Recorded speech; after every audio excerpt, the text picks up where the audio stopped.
ఆత్మ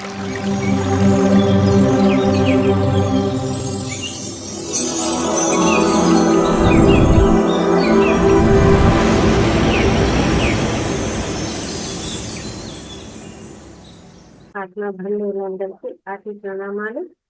మాతృదేవోభవ, పితృదేవోభవ, ఆచార్య దేవోభవ. మనకు ఇంత చక్కటి ధ్యానాన్ని జ్ఞానాన్ని అందించినటువంటి బ్రహ్మర్షి పితామహ పత్రిజీ గారికి, రమణ మహర్షుల వారికి, మహావతార్ బాబా గారికి, సమస్త గురుమండలానికి, ఈ భూమాతకు, ప్రకృతి మాతకు, ఈ విశ్వానికి అందరికీ కూడా ఆత్మ నమస్కారాలు. జూమ్ సెషన్ అందించినటువంటి రంగనాథ్ సార్ వారికి ఆత్మ నమస్కారాలండి. జూమ్ సెషన్ అందరికీ కూడా ఆత్మ నమస్కారాలు. క్లాస్కి స్వాగతం. మహావతార్ ఫౌండేషన్ లో 365 రోజుల సెషన్లో 119వ రోజు క్లాసు అందరికీ స్వాగతం. ఈరోజు మనము మీనా కుమారి మేడం గారి ద్వారా స్వాధ్యాయాన్ని తెలుసుకుంటామండి. అందులో మీనా కుమారి మేడం గారు వేమన పద్యాలు పదార్థాల గురించి వివరిస్తారు. మేడం గారు 2000 సంవత్సరంలో మెడిటేషన్లకు రావడం జరిగింది. అలాగే అప్పటి నుంచి చక్కగా ధ్యాన ప్రచారం చేస్తున్నారు. వాళ్ళ ఇంటిపైనే చక్కగా పిరమిడ్ ఉంది, అందులో అందరికీ కూడా ధ్యానం నేర్పిస్తూ ఉంటారు. అలాగే మన జూమ్ సెషన్ లో కూడా చక్కగా మేడం గారి యొక్క పత్రిజీ గారితో ప్రయాణము అనేది, అలాగే మిగతా క్లాసులు కూడా ఇవ్వడం జరిగింది అనమాట. Okay, welcome madam. నమస్తే, మీ క్లాస్ కు స్వాగతం. మీనా కుమారి గారు.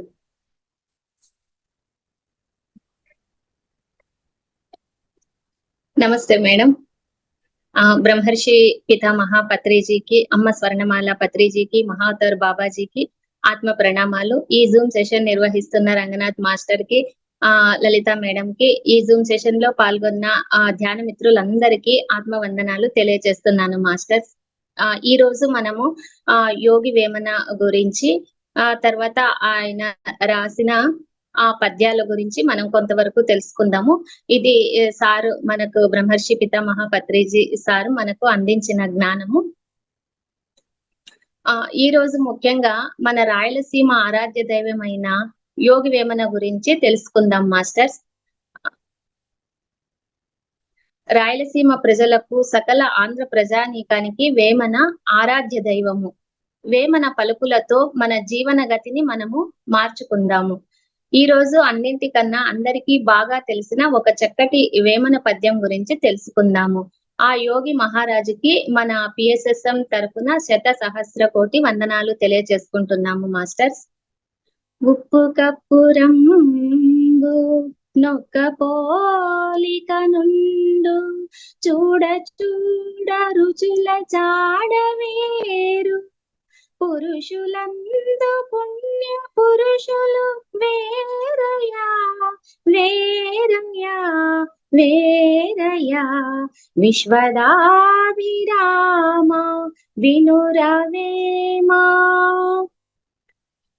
అంటే మనము ఈ ఉప్పు కర్పూరము అనేది బయట నుంచి చూస్తే ఒకే రకంగా ఉంటాయి, కానీ దాని రుచి చూసినప్పుడు మాత్రమే దానికి అది మనకు వేరువేరుగా కనిపిస్తుంది. కాబట్టి మనుషుల్లో కూడాను మనకు ఆ కళ్ళు, ముక్కు, నోరు, ఈ శరీర భాగాలన్నీ చూసినప్పుడు మనకు అందరూ ఒకే విధంగా కనిపిస్తారు, కానీ బయట నుంచి చూడటానికి కూడా ఒకటే విధంగా ఉంటారు. కానీ బయట నుంచి చూసినప్పుడు కూడాను మనకు కంసుడు, కృష్ణుడు ఒకలాగానే కనిపిస్తారు. కానీ ఆ శరీరవత్తు, రూపవత్తు, నామవత్తు. కానీ రుచి చూసినప్పుడు ఉప్పే, కర్పూరము కర్పూరమే. ఒక మనిషిని కలిసి జీవించినప్పుడు, వాళ్లతో సాన్నిహిత్యం చేసినప్పుడు అసలు రంగు బయటపడుతుంది. కాబట్టి ఎప్పుడైనా మనం ఒక మనిషి గురించి తెలుసుకోవాలంటే కనీసం ఒక 6 నెలలైనా వారితో మనం సహవాసం చేసినప్పుడు మాత్రమే వారిలో ఉన్న గుణగణాలు మనకు తెలుస్తాయి. ఆ గుణాలన్నీ వారితో కలిసి ఉంటే తెలుస్తాయి. ఈ కళ్ళతో బయట నుంచి చూస్తే కనబడేది రూపము, చెవులకు వినబడేది నామము. ఆ గుణము తెలియవలెనన్నా కలిసి తిరగవలెను. ధ్యానము, జ్ఞానము ఎవరికి వారి గురించి సంపూర్ణంగా తెలుసుకుంటారో వారే పూర్ణ పురుషులు, పుణ్య పురుషులు. అంటే ఎవరైతే ధ్యానం చేసి జ్ఞానం తెలుసుకొని ఆ జ్ఞానాన్ని ఆచరిస్తూ జీవిస్తారో వారే పుణ్య పురుషులు అని వేమన చెప్తున్నారు. విశ్వద అన్న ఒక ప్రాపంచిక స్త్రీ దగ్గర నుంచి అభిరామ అన్న ఆధ్యాత్మిక పురుషుని దగ్గర నుంచి ఆత్మ జ్ఞానాన్ని నేర్చుకున్నాడు యోగి వేమన. విశ్వద అంటే ఒక ప్రాపంచిక స్త్రీ, ఆ అభిరామ అంటే ఒక ఆధ్యాత్మిక పురుషుడు. వీరి దగ్గర నుంచి ఆత్మ జ్ఞానాన్ని నేర్చుకున్నాడు యోగి వేమన. ప్రాపంచికంగా ఆధ్యాత్మికంగా ఎన్నో నేర్చుకోవలసినవి ఉంటాయి. 2 విధాలుగా అన్ని నేర్చుకోవడమే వేమన తత్వము. కాబట్టి మనం ప్రాపంచికంగా ఉంటూ కూడా ఆధ్యాత్మికంగా ఎలా సాధన చేస్తూ మన జీవితాన్ని కొనసాగించాలి అనేది వేమన చక్కగా చెప్పారనమాట. మన జీవితము సాధారణంగా ఉండాలి, ప్రాపంచిక స్త్రీలాగా అసాధారణంగా ఉండాలి, ఆధ్యాత్మికంగా ఉండాలి, ఒక యోగ పుంగవనిలాగా వారే పుణ్య పురుషులు. పిరమిడ్ మాస్టర్స్ అందరూ 2 జీవితాలను జీవించే పుణ్య పురుషులు అన్నమాట. ఇటు ప్రాపంచిక జీవితాన్ని అటు ఆధ్యాత్మిక జీవితాన్ని సమపాళ్లలో జీవించేవారే పిరమిడ్ మాస్టర్స్.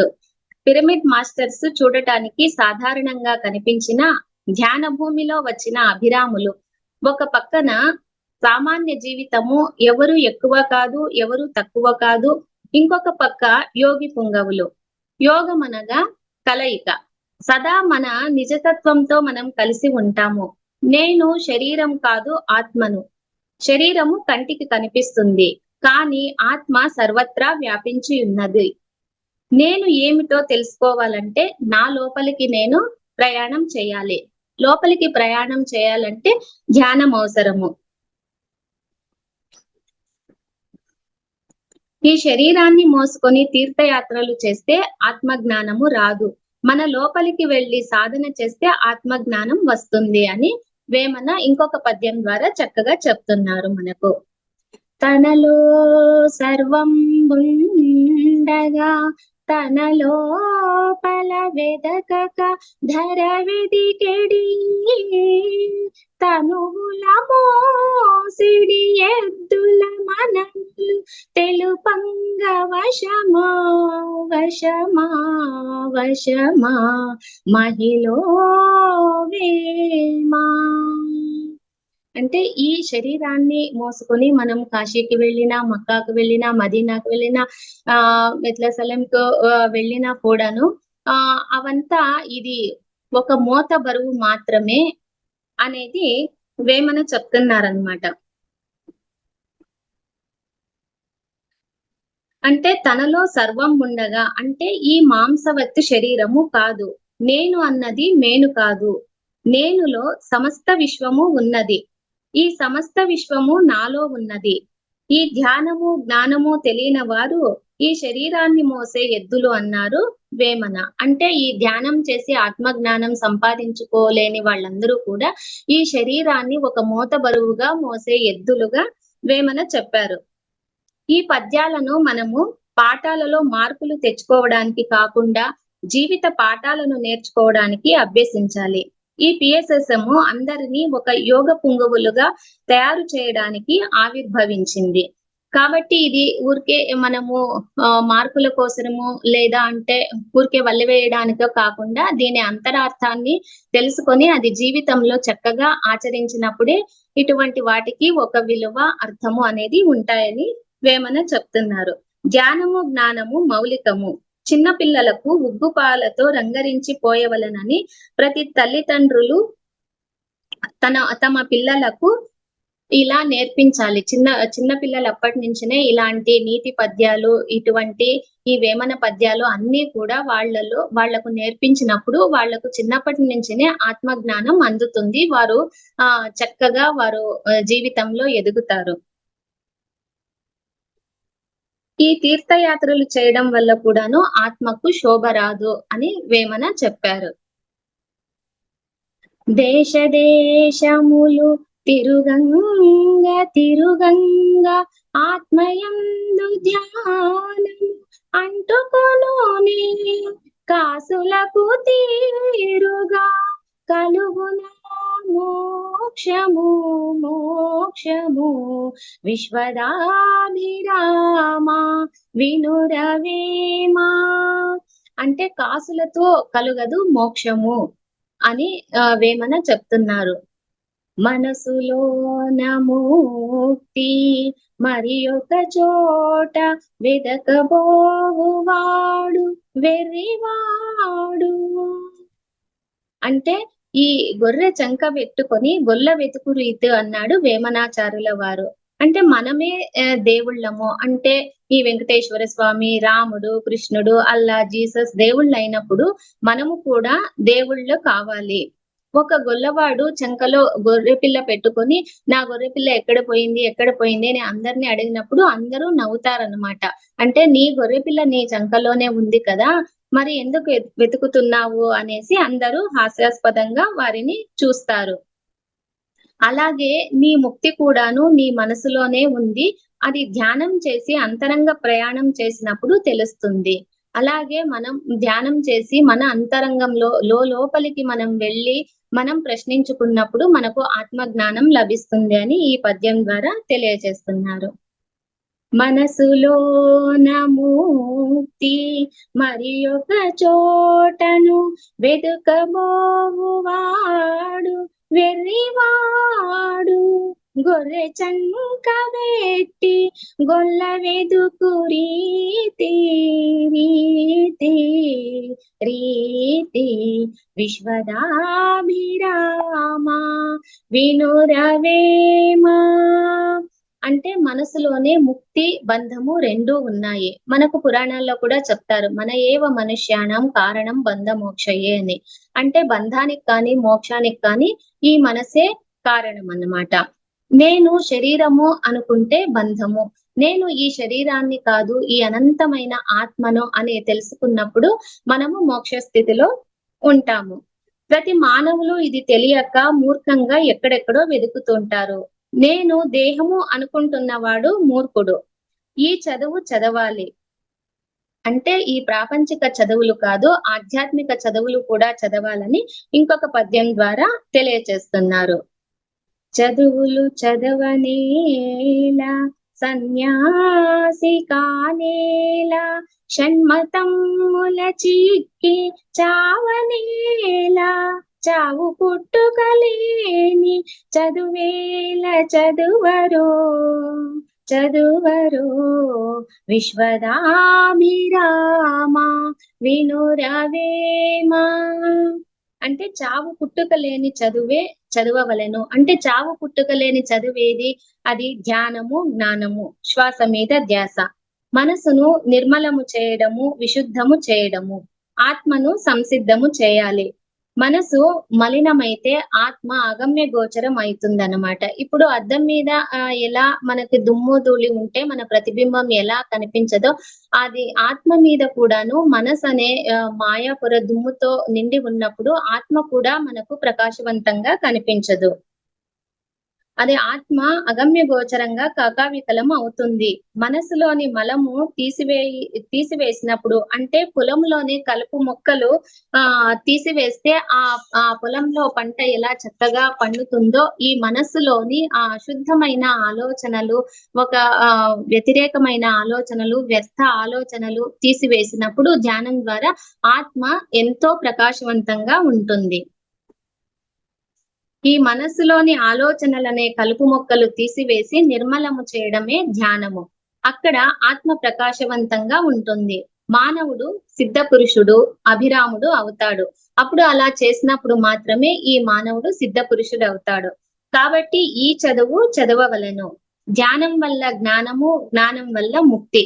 ఇదే అందరి యోగుల యొక్క సందేశము. ధ్యానము అంటే శ్వాస మీద ధ్యాస, జ్ఞానము అంటే ఆత్మ మీద ధ్యాస మరియు మాట మీద ధ్యాస. ప్రాపంచిక జీవితం అంటే శరీరవత్, ఆధ్యాత్మిక జీవితం అంటే ఆత్మవత్ జీవించడం అన్నమాట. ఈ రెండు జీవితాలను ప్రతి ఒక్కరూ కూడా సమపాళ్లలో జీవించాలి.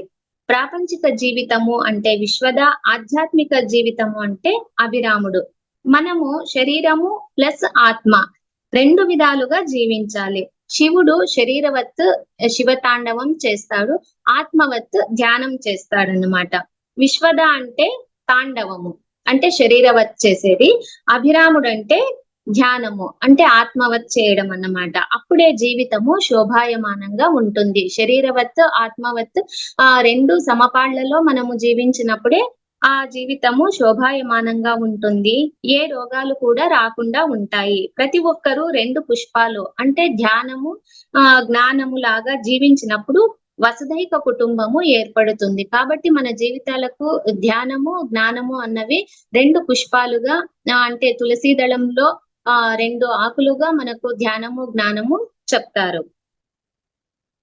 పూజ చేయ చేయ పూజారి తానాయే పూజ్య వస్తువెన్న భువిని తానే యాడ పూజ చేయు ఎల్ల దిక్కుల తానే తానే తానే నేను విశ్వదాభిరామ వినురవేమా. అంటే పూజారి అంటే పూజ చేసి తను పొట్ట కడుపు కొనేవాడనమాట. తన వృత్తి రీత్యా తనకు ఏదైతే వచ్చిందో దాని అర్చనలు కానీ పూజలు కానీ చేసి ఒక ఉద్యోగం లాగా చేసేవాడు పూజారితనము అని చెప్పినారనమాట. ఇప్పుడు ఒక పోస్ట్ మ్యాన్ కానీ, ఒక కండక్టర్ కానీ, ఒక డ్రైవర్ కానీ ఎలా ఉద్యోగం చేసి వారు జీతభత్యాల ద్వారా వారు పొట్టకూటి కోసం చేస్తారో అలాగే పూజారి కూడాను తన పొట్టకూటి కోసం ఈ పని చేసే ఒక ఉద్యోగి మాత్రమే అనేసి చెప్పినారు. ఒక పూజారి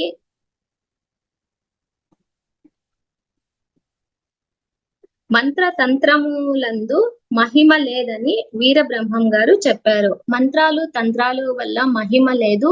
మనలోకి మనం ప్రయాణం చేసి ధ్యానం చేసినప్పుడే మనకు సర్వం బోధపడుతుందని వీరబ్రహ్మం గారు కూడా చెప్పారు.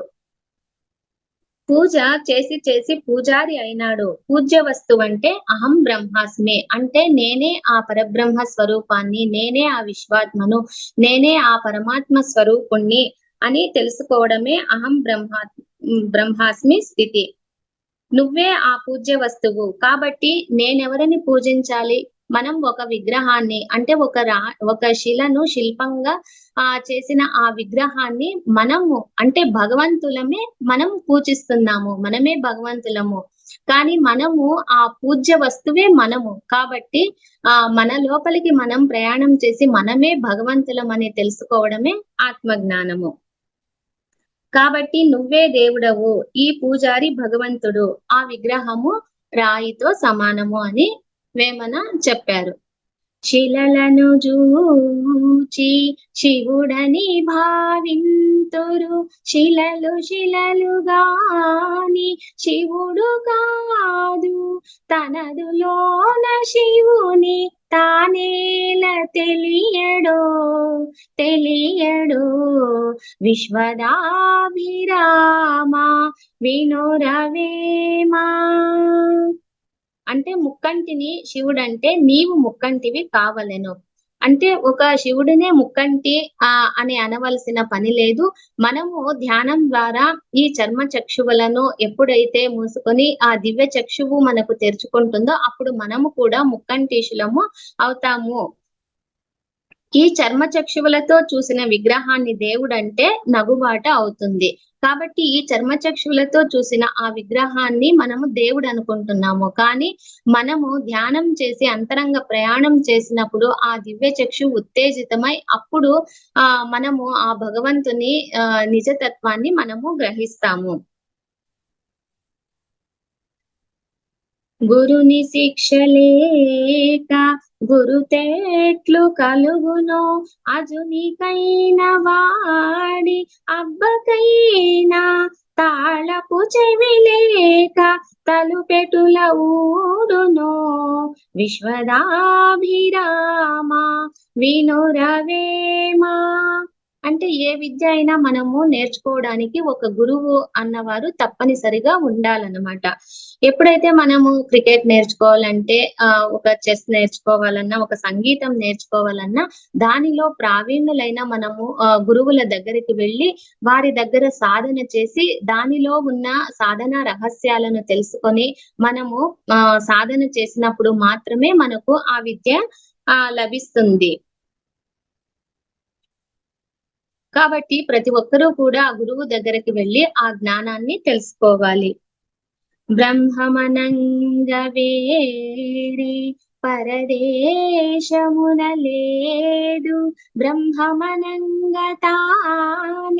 బట్టబయలు, తన్ను తానెరిగిన తానే పో బ్రహ్మంబు, బ్రహ్మంబు, బ్రహ్మంబు. విశ్వదాభిరామ వినురవేమా. అంటే బ్రహ్మం అంటే ఏ కైలాసము వైకుంఠంలో లేదు. బ్రహ్మం అంటే విశ్వమంతా నేనే అని తెలుసుకోవాలి. ఈ ఆత్మ ఈ విశ్వాత్మతో సమానము. ఈ నేనే అంతటా ఉన్నాను, అంతటా నేనే అన్న ఒక విశ్వాత్మ భావన మనకు రావాలి. మనల్ని మనం తెలుసుకోవటమే బ్రహ్మము. ఎవరి గురించి వారు తెలుసుకోవాలి. తెర మీద ఉన్న ఈ ప్రాపంచిక జీవితంలో చక్కగా నటిస్తూనే తెర వెనుక ఉన్న ఆ ఆత్మాయణాన్ని మనం తెలుసుకోవాలి. అదే కైవల్యము, అదే యోగత్వ స్థితి, అదే ముక్త స్థితి. ఈ రెండు స్థితులను కలపడమే యోగము, సంయోగము. ఇవి వేమన యొక్క వజ్రపు తునకలు, బొగ్గు తునకలు కాదు. వేమన ఒక మహాయోగి, మన అందరి ఆరాధ్య దైవము. పట్టుపట్టరాదు పట్టి విడువగరాదు, పట్టుపట్టనేని బిగియ పట్టవలయు, పట్టు విడుట కంటే పడి చచ్చుట మేలయా, మేలయా, మేలయా. విశ్వదాభిరామ వినురవేమా. అంటే మనం పట్టు పట్టాము. ఏ పట్టు పట్టాము? ఈ ధ్యానం అనే పట్టు పట్టాము. ఎన్ని ఇబ్బందులు వచ్చినా, ఎన్ని మనకు అవాంతరాలు వచ్చినా ఈ ధ్యానం అనే పట్టును మనము విడవరాదు. మానవ జాతిలో 3 రకాలు ఉంటారు. ఒకటి మానవ జాతి, రాక్షస జాతి, దైవిక జాతి. హింస చేసేవారు రాక్షస జాతి. హంసను అంటే శ్వాస మీద ధ్యాసను పెట్టి ధ్యానం చేసేవారు దైవిక జాతి. ఈ రెండూ లేని వారు మానవులు. మాంసాహారులంతా రాక్షసులతో సమానము. ధ్యానం చేసేవారు దేవుళ్లతో సమానము. కాబట్టి ధ్యానాన్ని మనము గట్టిగా పట్టుకోవాలి. ధ్యానాన్ని మనం వదిలిపెట్టడం కన్నా చావడం మేలు అని చెప్పారు. మనకు సుభాష్ పత్రిజీ గురువు గారైన సదానంద మహర్షి కూడాను బ్రహ్మర్షి పత్రిజీకి ఇలాగే చెప్పారంట. సుభాష్ డూ ఆర్ డై, చెయ్యి లేదా చావు అని అంత గట్టిగా చెప్పారంట సార్కి. కాబట్టి ఏదైనా ఒక పట్టు పడితే దాని అంతు చూసేదాకా మనము వదలకూడదు. అది మనల్ని సన్మార్గం వైపు తీసుకొని వెళ్తుంది. పక్షి జాతి బట్టి పరగహింసలు బెట్టి, కుక్షి నిండా కూడుటకును వండి తినేవాడు వసుధ చండాలుడు, చండాలుడు, చండాలుడు. విశ్వదాభిరామ వినురవేమా. అంటే ఎంతో చక్కగా ఎగురుతున్న ఆకాశంలోని పక్షుల్ని వేటాడటము, నీళ్లలో ఎంతో స్వేచ్ఛగా ఈదుతున్న ఆ చేపల్ని, రొయ్యల్ని అన్నిటినీ పట్టుకొని తనకు శుద్ధమైన ఆ మాంసాహారాన్ని ఈ మానవుడు భుజిస్తూ తన రాక్షసత్వాన్ని తను ఎంతగానో పెంచుకుంటున్నాడనమాట. ఈ భూమండలం అంతా కూడా పరమ చండాలంగా ఉంది. చికెన్ తిని చర్చికి, మటన్ తిని మసీదుకి, గుడ్డు తిని గుడికి ఇలా వెళ్ళి రాముడు, కృష్ణుడు, దేవుడు అని అక్కడ పూజిస్తున్నారు. ఇది ఏమి విచిత్రము అని వేమన చెప్తున్నారు. మానవ జీవితంలో సుఖము, శాంతి, ఆరోగ్యము, ఆనందము ఉండవలనన్న మాంసం తినడం మానాలి. మాంసం తిన్న వారి జీవితము ఇక్కడే సకల రౌరవాది నరకాలను ఆత్మలో అనుభవిస్తుంటారు. అంటే పైకి వారు చాలా బాగా కనిపించిన లోపల ఎంతో అశాంతిని, నిరాశ, నిస్పృహలతో వారు క్షీణించి ఉంటారు. ఆత్మవత్ వారు మరణించినట్లే అనేసి చెప్తున్నారు. చనిపోయిన తర్వాత స్వర్గ నరకాలు లేవు. జీవించినప్పుడు మనము మంచి పనులు చేస్తూ ఉంటే అది స్వర్గంలో ఉన్నట్టు, చెడు పనులు చేస్తూ ఉన్నప్పుడంతా మనం నరకంలో ఉన్నట్టు తెలియజేస్తున్నారు. అంటే లడ్డు తిన్నంత సేపు మనకు తియ్యగా ఉంటుంది. అదే మిరపకాయ బజ్జీ తింటున్నంత సేపు కారంగా ఉంటుంది. కాబట్టి మంచి పనులు చేస్తున్నంత సేపు కూడా మనము స్వర్గం యొక్క ఆనందాన్ని అనుభవిస్తూ ఉంటామన్నమాట. ఎంతో ఆత్మ సంతృప్తి కలుగుతుంది.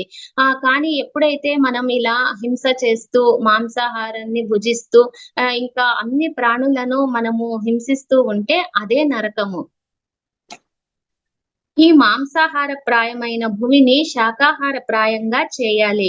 జ్ఞానము అంటే నేను శరీరము కాదు, నేను కాదు, నేను విశ్వాత్మను అని తెలుసుకోవడమే. అదే మమాత్మ సర్వభూతాత్మ. ధ్యానం అంటే మనసున చంపడం అన్నమాట. మనసే ఒక మాయామృగము. సీతాదేవి ఆ మాయామృగం వెంట పడి సకల శోకములను అనుభవించినది. బంగారు లేడి మాయామృగము కాదు, ఆ మనస్సే మాయామృగము. అంటే కనిపించిన ఆ బంగారు లేడి మాయామృగము కాదు, ఆ కనిపించిన దాని పైన కోరిక పెంచి ఆ ప్రేరేపణ చేస్తుంది ఆ మనస్సే మనకు మాయామృగం అని చెప్తున్నారు. మనసే మాయామృగము, మనసేమిటి పైకి మరిపోనీకు, మనసున చంపిన మనసందే ముక్తి, విశ్వదాభిరామ వినురవేమా. అంటే ఈ మనసును పుణ్యక్షేత్రాలకు వెళ్ళి చంపలేమన్నమాట. మనమే కాశీకి వెళ్ళినా, బద్రీనాథ్, కేదార్నాథ్ ఇలా ఎన్నో పుణ్యక్షేత్రాలకు వెళ్ళినా ఈ మనసును మనమేమి అక్కడ చంపము. అక్కడ ఆ పుణ్యక్షేత్రాలకు వెళ్ళి అక్కడ మనము మన లోపలికి మనం ప్రయాణం చేసి ధ్యానం ద్వారా మన అంతరంగాన్ని ప్రయాణం చేసి ఆత్మ జ్ఞానాన్ని పొందినప్పుడు మాత్రమే అక్కడ మనసు నిలువరిస్తుంది. ఈ శ్వాసానుసంధానం ద్వారానే మనసును చంపవలను. దీనినే ధ్యానం అని నిర్వచిస్తాము. కామిని కాంచనము వైపు వెళుతుంది. కామిని అంటే తమోగుణ ప్రధానమైన ఆత్మ. కాంచనము అంటే పై మెరుగులు. కామిని అంటే ఒక స్త్రీ అని కాదు, అది తమోగుణ ప్రధానమైన ఆత్మ. అంటే తినడం, పడుకోవడం, నిద్రపోవడం, ఇలా ఒక జంతువులు ఎలాగైతే ఏ జ్ఞానము లేకుండా తన డ్యూటీని తను ఏదో చేసుకుంటూ వెళ్తాయో అలాగే కూడాను ఈ తమోగుణ ప్రధానమైన మనుషులు కూడాను ఇలా ఏ జ్ఞానము పొందక ఇలా ఉంటారు. ఇక కాంచనము అంటే పై మెరుగులు. ఈ పైని మెరుగుల కోసమే ఈ అజ్ఞానంతో కూడుకున్న మానవులు ఇదే శాశ్వతం అనుకుని దీనికోసమే వాళ్ళ యొక్క విలువైన సమయాన్ని కేటాయిస్తారు. వీటి కోసం ఇటువంటి ఆత్మ ఎండమావుల వైపు పరుగులు పెడుతుంది. ఎవరి కర్మను వారు అంతకంతకు అనుభవించాలి. వీరితో ఉన్నవారు కూడా కర్మను అనుభవిస్తారన్నమాట. ఇప్పుడు ఎవరి కర్మను వారు అనుభవించినప్పుడు కొంతమంది సామూహిక కర్మలు కూడా ఉంటాయన్నమాట. వారితో పాటు ఈ కర్మలను వారు కూడా అనుభవించవలసి వస్తుంది. అసలు ప్రపంచం వైపు చూడకు, నీ వైపు మనసును చూసుకో. మనసందే చంపిన ముక్తి. ధ్యానం యొక్క నిర్వచనం ఏమిటంటే మనసున చంపడం ద్వారా, అంటే శ్వాసానుసంధానం ద్వారా చిత్తవృత్తి నిరోధం జరిగి ఆ బ్రహ్మరంధ్రం నుంచి అపారమైన విశ్వశక్తి ప్రవాహం జరిగి నాడీ మండల శుద్ధి జరిగి గత జన్మల సంచిత కర్మలు ప్రక్షాళమైనప్పుడు జీవితం స్వర్గ సదృశ్యం అవుతుంది. కాబట్టి మనము శ్వాసానుసంధానం ద్వారా చిత్తవృత్తి నిరోధం జరిగి ఆ బ్రహ్మరంధ్రం ద్వారా విశ్వమయ ప్రాణశక్తి మనలోకి అపారంగా ప్రవేశించినప్పుడు నాడీ మండల శుద్ధి జరిగి మనకు అనేక జన్మల్లో మనం చేసిన ఈ సంచిత కర్మలన్నీ కూడాను మనకు దగ్ధమవుతాయి. అదే మనసున చంపడము అనేది చెప్పినారనమాట. ఈ రోజు యోగి వేమన గురించి మనము తెలుసుకున్నాము. ఈ అవకాశాన్ని ఇచ్చిన అందరికి మేడం కి కూడాను ఆత్మ ప్రణామాలు తెలియజేస్తున్నాను. Thank you so much madam. Thank you madam. ధన్యవాదాలు. చాలా అద్భుతంగా వివరించారు మేడం. వేమన గారి గురించి, అలాగే ఆయన ఎక్కడున్నారు ఏంటి అనే దాని గురించి వేమన గారి చెప్పిన ఉప్పు పద్యంతో మొదలు పెట్టేసి ఆత్మజ్ఞానము అనే దాంట్లో ఎలాంటి చదువులు చదవాలి, ఆ లోపలికి వెళ్ళడము అంటే ఆ, ఏదైనా ఒక దారి అనేది ఎక్కడన్నా క్షేత్రాలకు వెళ్ళడం కాదు, మన అంతరంగంలోకి వెళ్ళాలి అనేసి, అలాగే ఆత్మజ్ఞానము అంటే ఏంటి, చాలా అద్భుతమైన పద్యాలు తీసుకున్నారు వేమన గారు చెప్పినవి. చాలా అద్భుతంగా వివరించారు. ఆ అదే శ్రీకృష్ణ పరమాత్ముడు దగ్గరికి పాండవులు వచ్చేసి చెప్తారంట, మేము తీర్థయాత్రలకు వెళ్తున్నాము అనేసి, ఇలా నదులు స్నానం చేసేస్తాము పుణ్య నదులలో అంటే, ఆయన ఒక కాకరకాయ కాకరకాయ. ఇస్తారు. ఆ కాకరకాయ తీసుకెళ్ళి అన్ని నదుల్లో ముంచి తీసుకురండి అంటారు. అలా తీసుకొని ఆ, వస్తే ఆ అన్ని నదుల్లో ముంచుకొని వచ్చినా కూడా దాని చేదైతే ఏమీ మారదు. అలాగే అదే అదే. ఆ, మనము ఎన్ని పుణ్యక్షేత్రాలు వెళ్ళినా ఎక్కడికి వెళ్ళినా మన వెళ్ళి అంతరంగంలోకి వెళ్ళకుండా ఉంటే ఆ మోక్షము అనేది రాదు. దాన్ని చాలా చక్కగా వివరించారు. మనము ఎక్కడెక్కడికి థ్యాంక్ వెళ్ళినా కానీ ఏమీ ఇది లేదు, మన ఇంటర్నల్ జర్నీ జరిగితే తప్ప మోక్షము అనేది. అవును. Thank you madam, thank you very much, ధన్యవాదాలు. థ్యాంక్ థ్యాంక్ సుజిత గారు అన్మ్యూట్ చేస్తాను. నమస్తే మేడం గారు. నమస్తే మేడం. నమస్తే మేడం. లలిత మేడం గారు కూడా నమస్తే అండి. నమస్తే. ఓకే మేడం, చాలా బాగా చెప్పారు మేడం. కొంచెం నేను లేట్ గా జాయిన్ అయ్యాను మధ్యలో. అయితే వేమన పద్యాలు అవి మీరు చాలా బాగా పాడారు. తర్వాత అదే మనసున చంపడం అని చెప్పారు కదా మేడం, మళ్ళీ నాడీ మండల శుద్ధి కూడా జరిగితే అద్భుతంగా ఉంటుంది చెప్పారు. నాడీ మండల శుద్ధి జరిగినప్పుడే మన ఎన్నో జన్మల యొక్క కర్మలు ప్రక్షాళన అవుతాయి. అదే మనసున చంపడము, అదే మనసందే మళ్ళీ ముక్తి అనేది చక్కగా చెప్పారు వేమన గారు. మేడం చాలా బాగా చెప్పారు మేడం. మంచి జ్ఞానాన్ని అందించినందుకు మీకు ధన్యవాదాలు madam. Thank you so much madam. Thank you madam.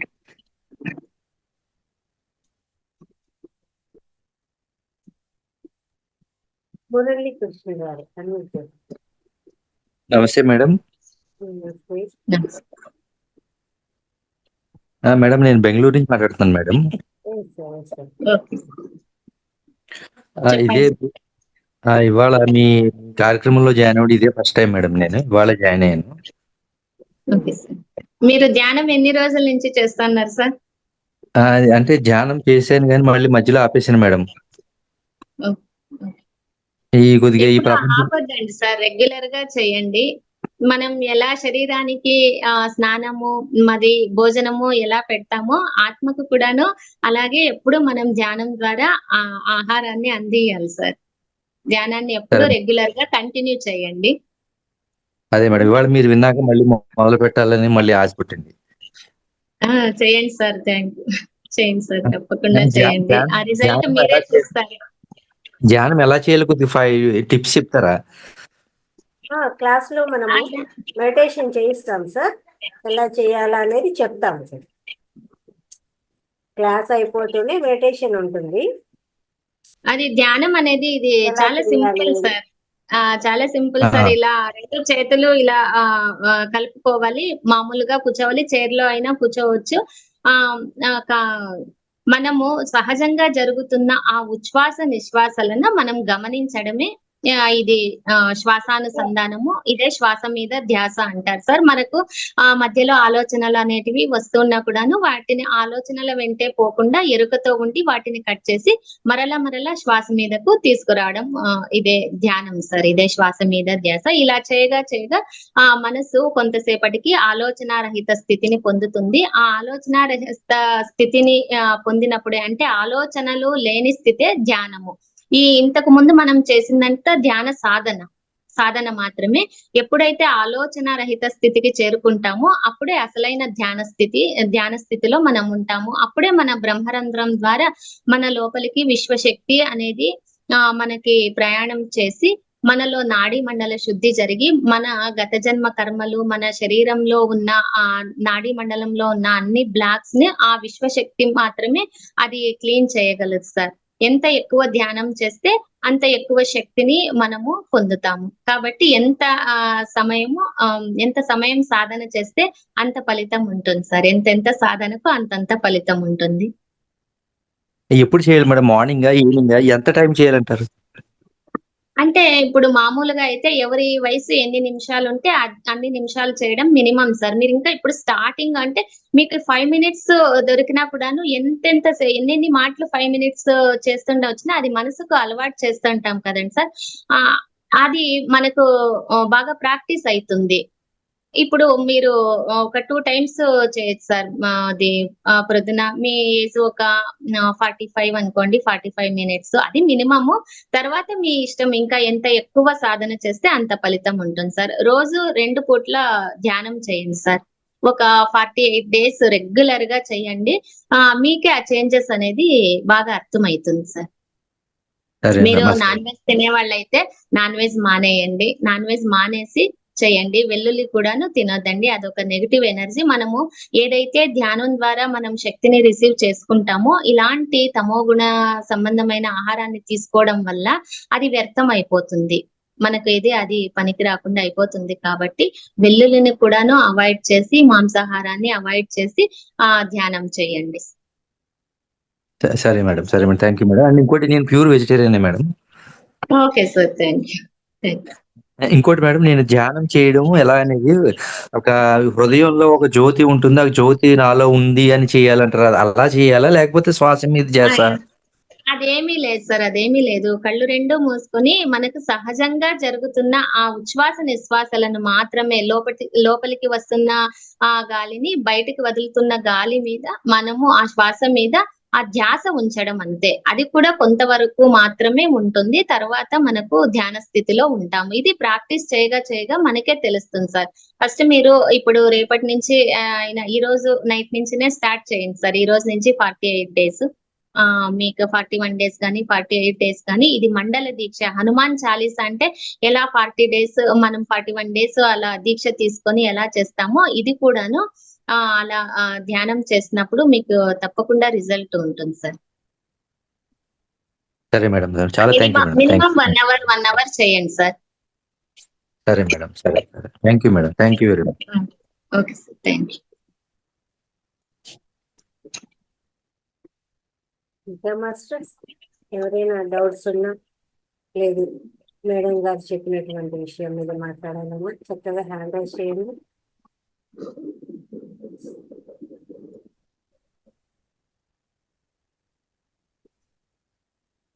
ప్రారంభం చేసి. నమస్తే మేడం గారు. నమస్తే సార్. లలితా మేడం గారికి వందనాలు. ఈరోజు వేమన పద్యాలలో చాలా చక్కని పద్యాలని సెలెక్ట్ చేస్తున్నారు మేడం. ఈ పద్యాలు మన యొక్క ఆత్మజ్ఞానానికి తోడ్పడే పద్యాలు సెలెక్ట్ చేస్తున్నారు మీరు. చాలా బాగున్నాయి మేడం, చక్కని వివరణ ఇచ్చినారు మీరు. మనకి ఇదివరకు రోజుల్లో మనం చదువుకునే రోజుల్లో అయితే ఆ 2nd క్లాస్ 3rd క్లాస్ నుంచి ఈ వేమన పద్యాలు, వేమన పద్యాల తర్వాత సుమత పద్యాలు, గజేంద్ర మోక్ష పద్యాలు రోజుకో పద్యం లెక్కన మనం ఒప్పు చెప్పాలన్నమాట. ఆ టీచర్ గారు ఏం చేసేవాళ్ళు, రోజు వాటిని ఒప్పు చెప్పిన తర్వాత దాని భావాన్ని, అర్థం అన్ని బాగా చెప్పేసి అది నాటుగా పోయి చిన్నప్పుడే అలవాటు అయిపోయింది అనమాట ఆ రోజుల్లో. కానీ ఇప్పుడు ఈ కాన్వెంట్ చదువులు వచ్చిన తర్వాత కనీసము ఒక 4 పద్యాలు కూడా వాళ్ళకి రావట్లేదు. అది లేదు. అది అందువల్ల మనం కనీసం మనం ఇంటి దగ్గర మన పిల్లలకి మనం నేర్పించుకోవాల్సిన అవసరం ఉంది మేడం ఇప్పుడు ఈ రోజుల్లో అయితే. ఎందుకంటే ఒకవేళ వాళ్ళు తెలుగు క్లాసులో పెడుతున్నారు కానీ ఏదో నామకే వస్తే ఒక 2 పద్యాలు ఉంటాయి అంతే. ఈ విధంగా నీతి పద్యాలు చదివించడం లేదు పిల్లలకి, అసలు ఒక్కటి కూడా రావటం లేదు ఈ రోజుల్లో. కాబట్టి మన పిల్లలకి మనమే ఈ యొక్క వేమన పద్యాలు, పద్యాలు కానీ ఇవన్నీ కూడా నేర్పించుకోవాలి మేడం. మనం చాలా చక్కగా చెప్పారు మేడం, ధన్యవాదాలు. మనకు పాఠశాలల్లో కూడాను అది మామూలుగా ఆ ప్రాపంచికమైన ఒక అర్థం అనేది మనం నేర్చుకున్నాం సార్. ఇప్పుడు మనము ధ్యానపరంగా పాఠశాల నేర్చుకుని మామూలుగా నేర్చుకున్నాము, ఇక్కడ మనం చెప్పింది ఆధ్యాత్మికంగా నేర్చుకుంటున్నాం అన్నమాట. మీరు చెప్పింది అవును సార్, అవును వివరణ. Okay sir, thank you sir.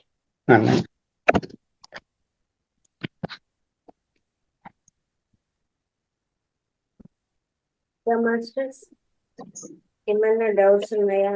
ఇప్పుడు మెడిటేషన్ చేస్తున్నా కానీ లేదా మేడం చెప్పిన దాంట్లో కానీ ఏమైనా డౌట్స్ ఉన్నా, అలాగే ఇంకా ఏమన్నా కానీ మేడం చెప్పిన విషయాల గురించి మాట్లాడాలన్నా కూడా చక్కగా హ్యాండిల్ చేయండి. మేడం గారు చాలా అద్భుతంగా సీనియర్ మాస్టర్ అండి.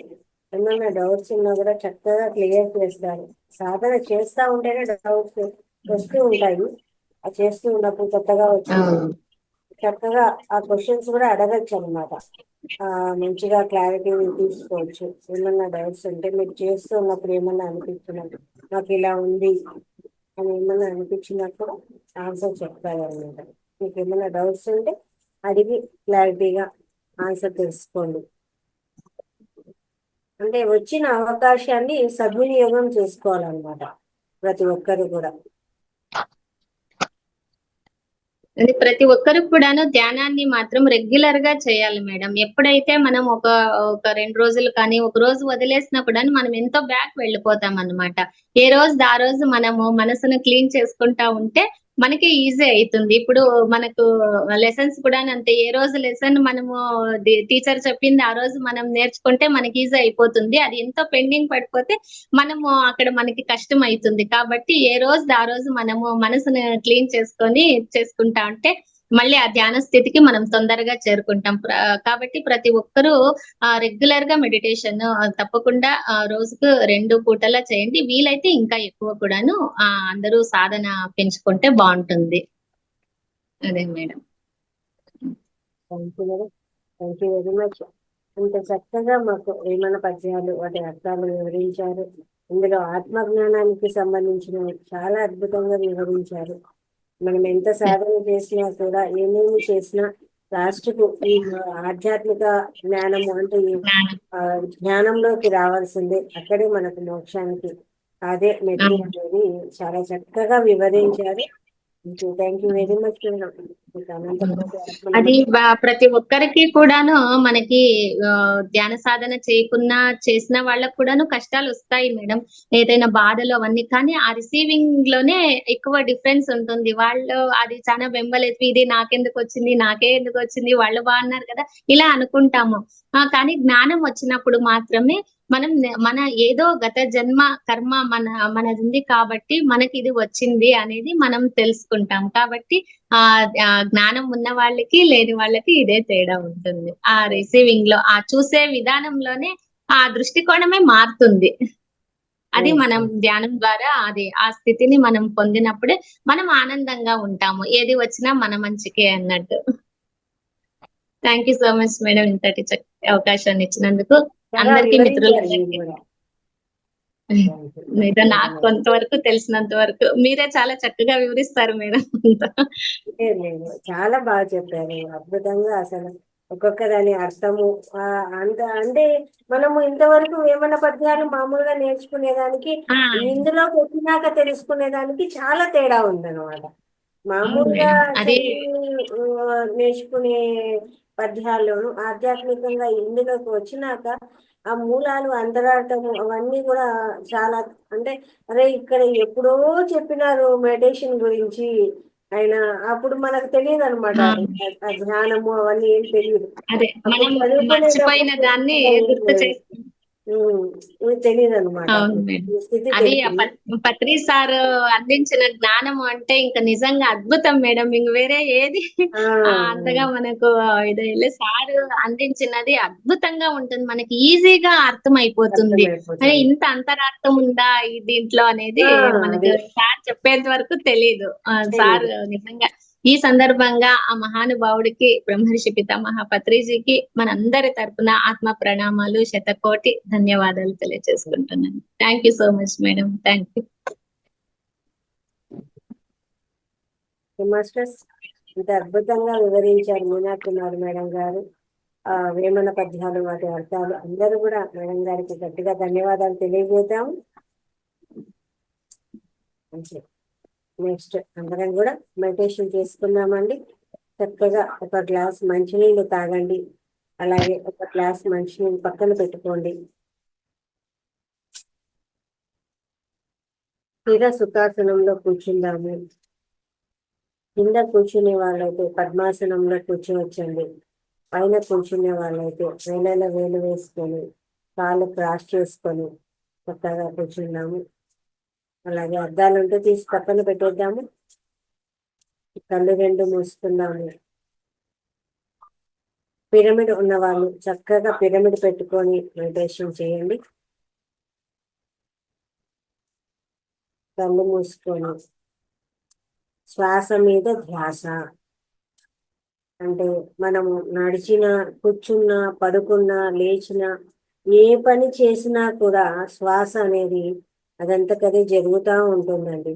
అలాంటి సరళంగా సహజంగా జరిగే శ్వాసని మనం ఇక్కడ గమనిస్తామన్నమాట. గట్టిగా తీసుకోవడము ఉండదు, గట్టిగా వదిలిపెట్టడము ఉండదు. చక్కగా సరళంగా సహజంగా జరిగే శ్వాసని గమనిస్తాము. మన శ్వాసే మన గురువు.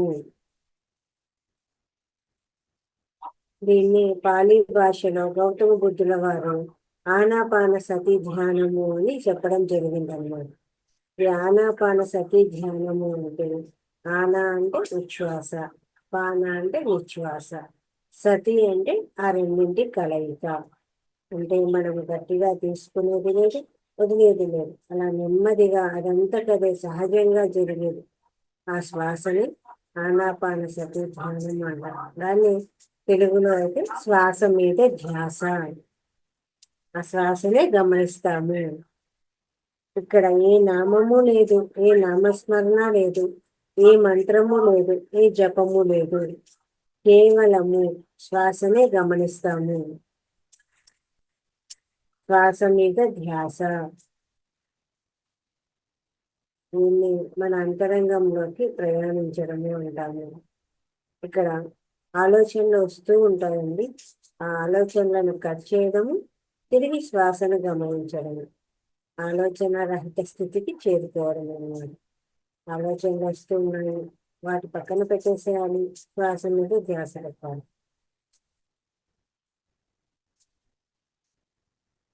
చక్కగా శ్వాస మీద ధ్యాస పెట్టి ధ్యానం చేసుకోవడం.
ముందుగా 2 చేతులు విడదీసి 2 కళ్ళ మీద పెట్టుకుందాము.